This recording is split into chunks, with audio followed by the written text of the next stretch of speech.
Vamos lá para o terceiro vídeo agora, pessoal. Estou fazendo em suaves prestações aqui para ficar mais fácil de subir para o YouTube, tá? Compartilhando a tela aqui com vocês novamente. Bom, deixa eu voltar aqui. Sobre a malária, então, por que eu coloquei a malária aqui? A malária ela não é tida atualmente como uma arbovirose. Ela é considerada uma das doenças negligenciadas. Eu não sei se vocês já ouviram esse termo. Assim como há várias das doenças tropicais. Tem um autor que ele tem um texto muito interessante, acho que foi publicado, se eu não me engano, na revista de estudos avançados da USP, que fala, ele faz uma crítica sobre essa terminologia de doenças tropicais, que a gente sempre associa as doenças às florestas tropicais, né? Como se a floresta fosse a fonte da doença. E, na verdade, a doença ela é uma consequência do desequilíbrio que acontece em relação àquele ecossistema florestal. Então, esse autor, eu não me recordo o nome dele nesse momento, mas eu posso compartilhar com vocês esse artigo, que eu acho bastante interessante essa reflexão.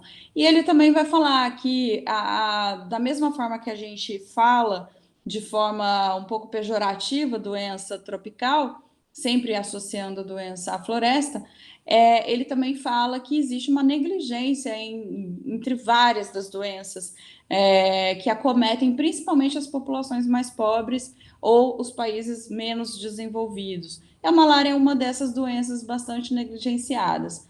Ela não é uma doença negligenciada necessariamente pela ciência, mas ela, em grande medida, ela é negligenciada por estratégias de políticas públicas, tanto que a gente tem a ocorrência da malária até o momento, até hoje, né? Ela é uma doença causada, então, por protozoários do gênero Plasmodium, ela é transmitida pelo mosquito do gênero Anopheles. Então, nesse conceito, ela é enquadrada como uma arbovirose, mas ela não está naquela listinha das arboviroses mais recentes, né? Ela é uma doença mais antiga e muito associada ao processo de expansão da colonização, né, no Brasil. Ela, então, atualmente é considerada ainda como uma protozoose de maior impacto no mundo, colocando em risco aproximadamente 40% da população mundial em mais de 100 países. Ela se distribui em regiões tropicais e subtropicais, flagelando o expressivo continente da população, sobretudo nas nações em desenvolvimento ou subdesenvolvidas. O Brasil é o país que concentra o maior número de casos em relação à América Latina, né, no continente americano, estimando-se a ocorrência de mais de 300 mil casos por ano. É uma doença de notificação obrigatória, ou seja, ela é monitorada pelo Sistema Público de Saúde brasileiro, e ela tem vários nomes aí, ela é conhecida também como paludismo, febre terção, tremedeiro, enfim. Ela ocorre, sobretudo, na África, no continente africano, na região amazônica da América do Sul e no Sudeste Asiático, que também, né, tem a ocorrência de florestas tropicais. Sendo que a sua maior incidência no continente africano é mais precisamente ao sul do deserto do Saara. No Brasil, ela incide predominantemente na Amazônia Legal, que envolve os estados do Acre, Amapá, Amazonas, Maranhão, Mato Grosso, Pará, Rondônia, Roraima e Tocantins. É uma doença que acomete muito turistas, principalmente turistas que são de países onde essa doença não ocorre, que vão viajar para países, né, que têm a malária como doença endêmica. Então, essa transmissão, essa infecção, ela pode ocorrer durante uma dessas viagens e o retardo da ocorrência de sintomas faz com que esse viajante ele só perceba que ele está com a doença quando ele retorna ao país de origem, né? Então, ela tem uma febre mais tardia e aí nesse período também de ter uma febre mais tardia é que essa doença pode levar a óbito. né? Porque você não tem uma identificação da infecção logo de início. Esse retardo, então, no diagnóstico, ele é um dos principais problemas para esses viajantes. É interessante destacar que a malária foi uma doença que acometeu muito dos naturalistas europeus, por exemplo, que vieram para a América, né, para as Américas, para a identificação de espécies, de plantas medicinais ou de riquezas naturais como um todo. Então, hoje, no mundo, a gente tem dados da OMS que traz que 3,3 milhões de pessoas estão expostas à malária. Os medicamentos utilizados no combate à doença já apresentam sinais de resistência. Entre os medicamentos desenvolvidos para malária, a gente tem a cloroquina, hidroxicloroquina, que hoje está sendo utilizado aí de forma um pouco questionável no combate à Covid, mas foi desenvolvido para malária. Hoje a gente não tem evidência científica que comprova o sucesso da cloroquina no contexto da Covid, e isso está sendo ainda questionado pela Organização Mundial da Saúde. Mas, de toda forma, é uma droga que foi desenvolvida para malária e hoje é utilizada também para outros fins. No Brasil, em relação aos casos da malária que acontecem no Brasil, 99% dos casos acontecem na Amazônia Legal. É uma doença endêmica, então, da região do Alto Rio Negro, sobretudo, considerada uma região cultural sui generis, que é especial, muito especial na sua formação cultural, onde mais de 90% dos habitantes da região do Alto Rio Negro são indígenas, e que falam hoje aproximadamente 23 línguas. A floresta encontra-se num alto estado de conservação, felizmente, e ainda, infelizmente, é muito pouco conhecida pela ciência. O que é interessante quando a gente traz aqui que esse 90% da população do Alto Rio Negro falam 23 línguas diferentes, né? Cada etnia tem a sua estratégia de comunicação. Quando você tem uma epidemia que assola populações indígenas e acaba com etnias inteiras, você perde essas línguas que essas populações falam. Então, isso é só um adendo que eu estou fazendo aqui na aula, mas só para a gente refletir que quando a gente tem uma epidemia que mata muita gente, a gente perde cultura, né? A gente perde informação, a gente perde muita coisa, que é muito importante para o nosso desenvolvimento e até para o próprio conhecimento da própria floresta. Quando você perde uma etnia inteira, você perde uma série de receitas, de rituais, de conhecimentos que estão associados à biodiversidade daquela floresta, né? Então, as epidemias, as grandes epidemias, as grandes doenças infecciosas, elas não levam só um número estatístico de pessoas, né? Não é só uma estatística de mortes, mas é, sobretudo, uma perda cultural de conhecimentos ancestrais extremamente significativa. O que a gente chama de genocídio cultural, né? Não só do ponto de vista biológico. E aí, voltando aqui então ao tema, o agente então de transmissão é o mosquito do gênero Anopheles, diferente das doenças anteriores, das arboviroses anteriores que eu estava tratando, em especial especialmente transmitidas pelo Aedes aegypti. A malária no Brasil, então, a gente tem a ocorrência da malária a partir do contato com os colonizadores europeus, com o desmatamento, né, ocorrido nesse período, com a chegada de navios negreiros, que também trouxeram cargas virais de malária para o Brasil. A gente tem o primeiro e segundo ciclo da borracha na Amazônia, que representaram grandes momentos epidêmicos, né, de emergência e de reemergência da doença. O primeiro ciclo ele ocorreu ainda no século XIX, e o segundo ciclo já na década de 40, 1940. Então, são 2 momentos em que a doença ela surge e depois ela reemerge nesse segundo ciclo. Por quê? Porque é o momento que pessoas vêm de fora para adentrar a floresta, para ter contato com a floresta, para explorar a floresta.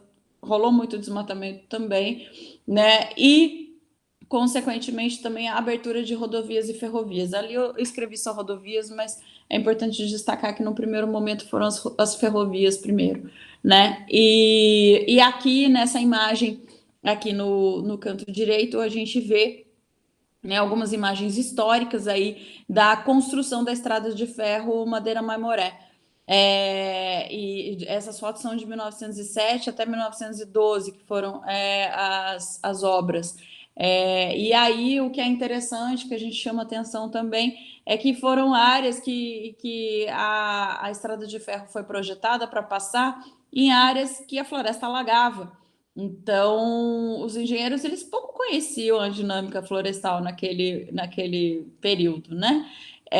E simplesmente olharam para o mapa e traçaram as suas rotas.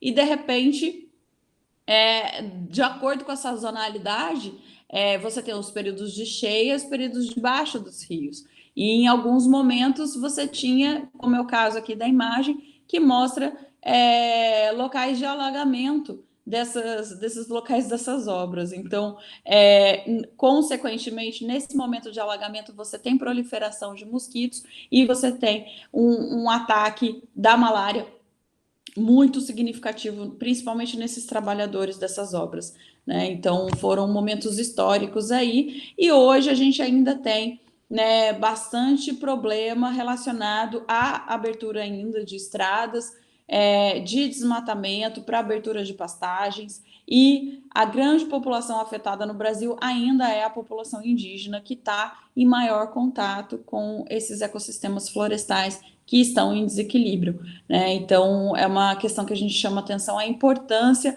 de se discutir o direito de acesso à saúde no contexto dos aldeamentos, das terras indígenas, para que a gente garanta que não haja uma situação epidêmica ou uma dizimação em massa aí, de populações indígenas no Brasil, principalmente amazônicas. Aqui é o mapa da Organização Mundial da Saúde, que ele traz dados de 2000 até 2016 em relação à ocorrência da malária no mundo. Então, a gente vê aí em salmão, em rosa, né, laranja, enfim, não sei que cor está aparecendo aí para vocês, mas os países em que a malária ela tem ocorrência, né, atual, então, infelizmente, ainda o continente da América do Sul, um pedaço aqui dos Estados Unidos, das regiões mais quentes, né, dos Estados Unidos. A gente tem o continente africano, massivamente os países do continente africano, e ainda alguns países do Sudeste Asiático, ainda como zonas endêmicas da ocorrência dessa doença. Em amarelo, que aqui ele destaca como o Quirguistão e o Sri Lanka, que foram certificados como países sem malária em 2016. Em azul, a gente tem países que não apresentou nenhum caso de malária de 3 anos para mais, a partir de 2016, né?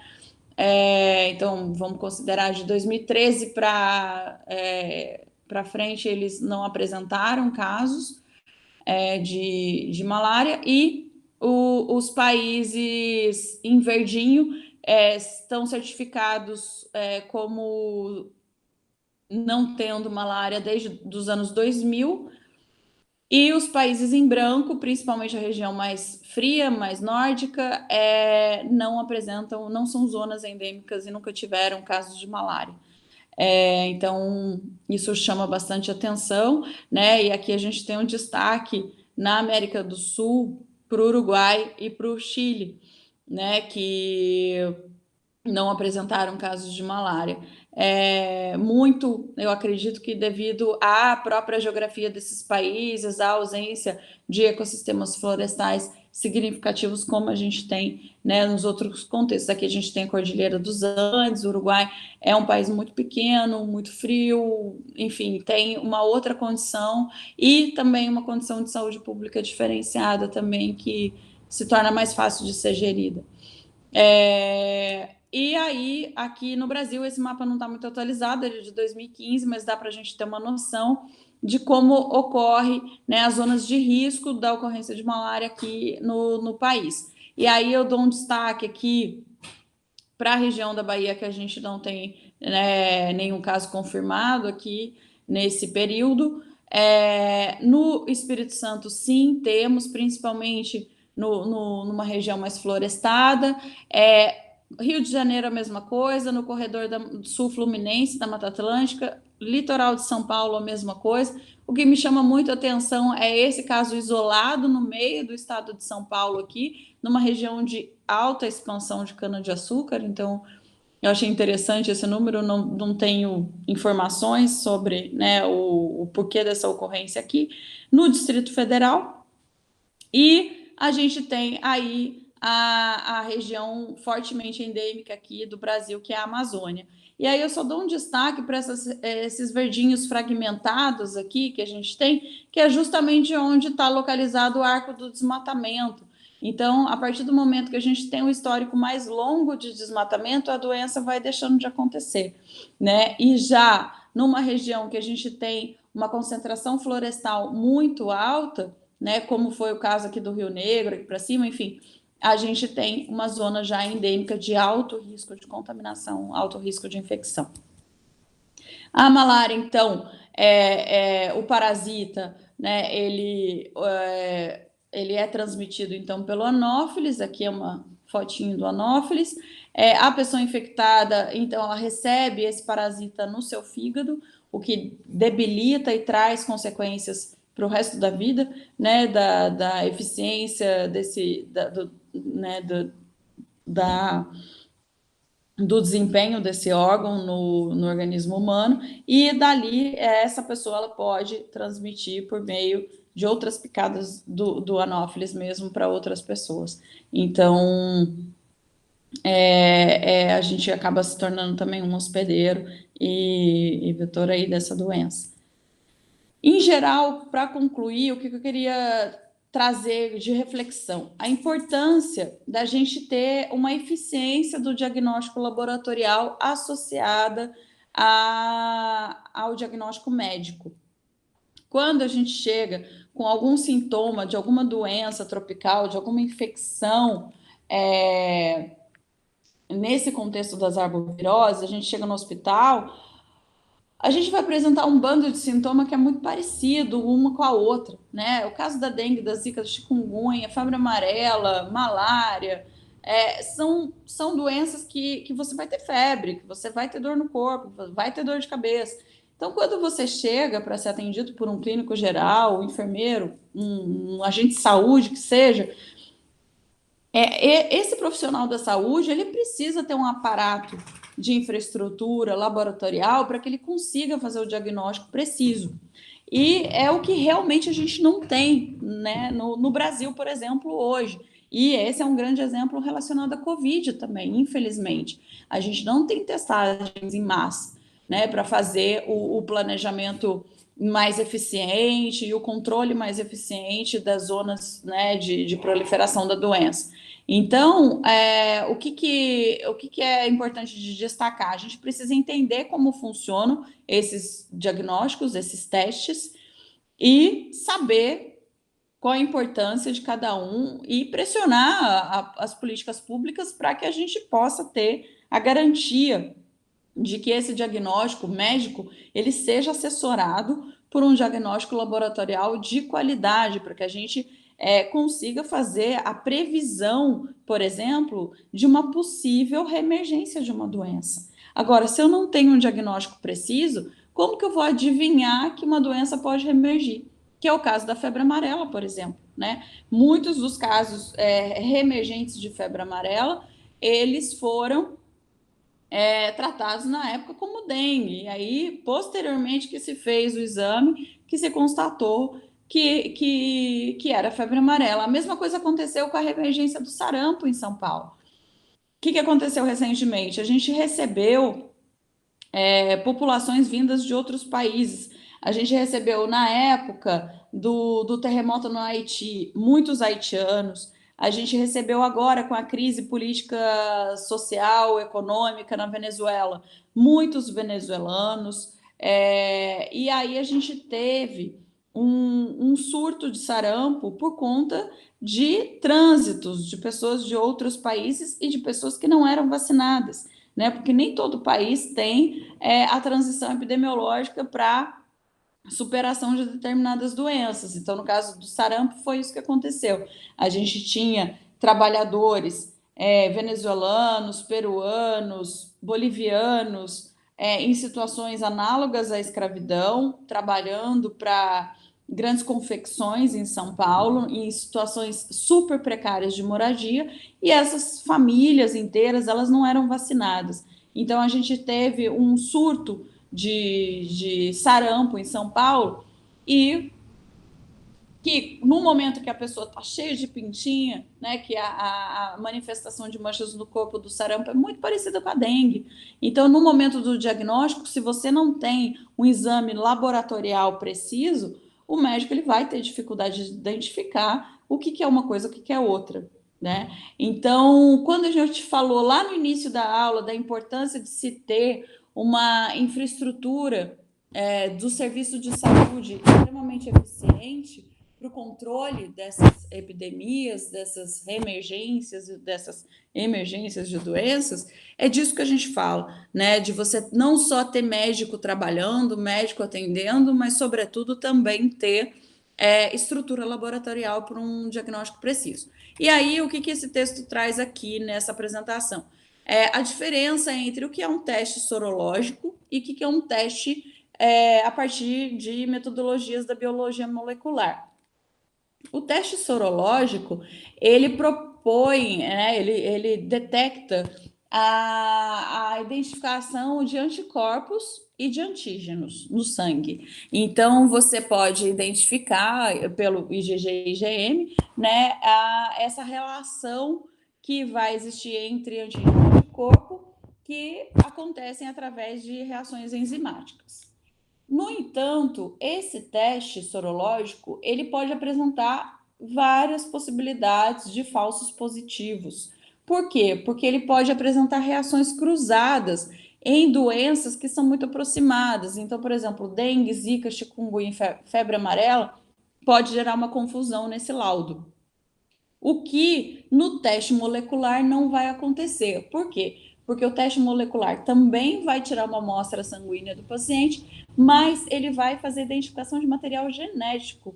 E o material genético, ele é muito mais preciso do que a identificação de anticorpos, tá? Então, a partir do momento que a gente tem o desenvolvimento tecnológico para rastrear, né, fazer sequenciamento de DNA, de RNA, tudo isso favorece o diagnóstico médico. E nesse sentido, o teste a partir da biologia molecular permite a gente identificar a doença logo do seu início, logo do início da manifestação dos sintomas, diferentemente da detecção dos antígenos e anticorpos, que vão ser feitos somente 7 dias depois ou mais da contaminação. Então, o teste molecular ele é muito mais eficaz. Isso também serve para os casos de Covid, tá, gente? Então, os testes PCR, que o pessoal chama, né, que trazem uma eficiência muito maior do que qualquer outro teste rápido que a gente possa fazer. Nesses testes moleculares, então, eles conseguem diferenciar os patógenos simultaneamente em um único teste. Além disso, ele consegue trazer dados sobre os genótipos, né, desses vírus, essas cepas que podem se adaptar em diferentes regiões, em diferentes países. E isso favorece muito a tomada de decisão das políticas públicas, né, nas medidas preventivas, sobretudo. Então, um exemplo sobre essa questão da identificação dos genótipos circulantes, né, em determinadas regiões e países, foi o que aconteceu recentemente com a Covid também. Por quê? O que a gente teve? Semana passada a gente teve, até essa semana ainda, notícias em relação a casos de reinfecção. Um chinês que foi contaminado na China no final do ano passado, no início desse ano, ele já tinha tido coronavírus, e aí ele foi para a Europa, e na Europa ele contraiu o coronavírus de novo, uma outra cepa.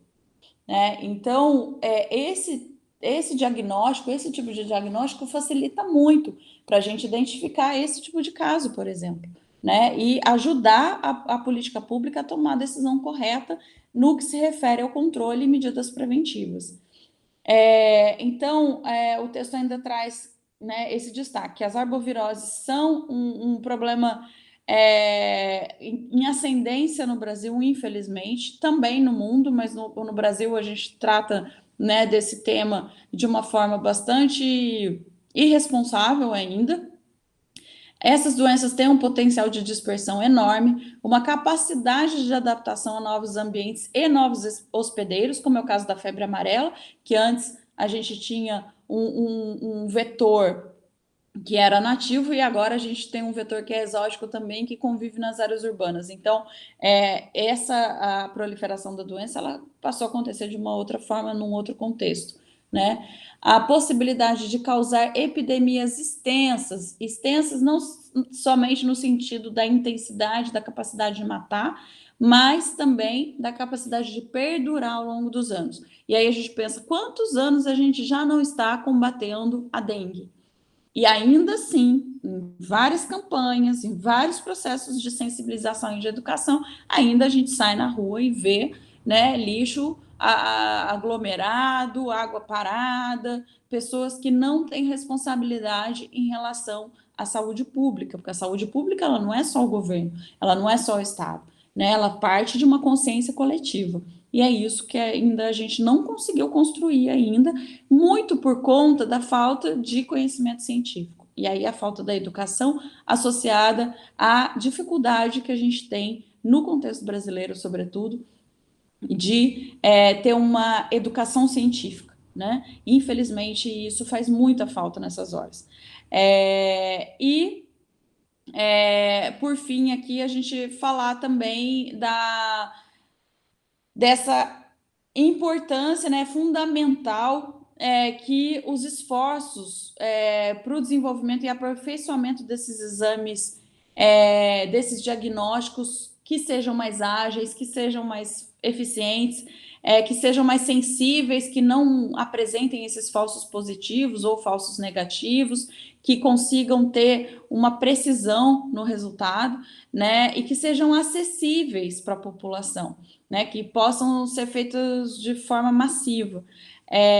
E não só isso, mas o desenvolvimento científico e tecnológico também para a geração de medicamentos antivirais, porque hoje a gente tem mais ou menos um domínio de medicamentos antibacterianos, antifúngicos, mas antivirais realmente é sempre um desafio, né? Principalmente pela capacidade adaptativa que esses organismos possuem.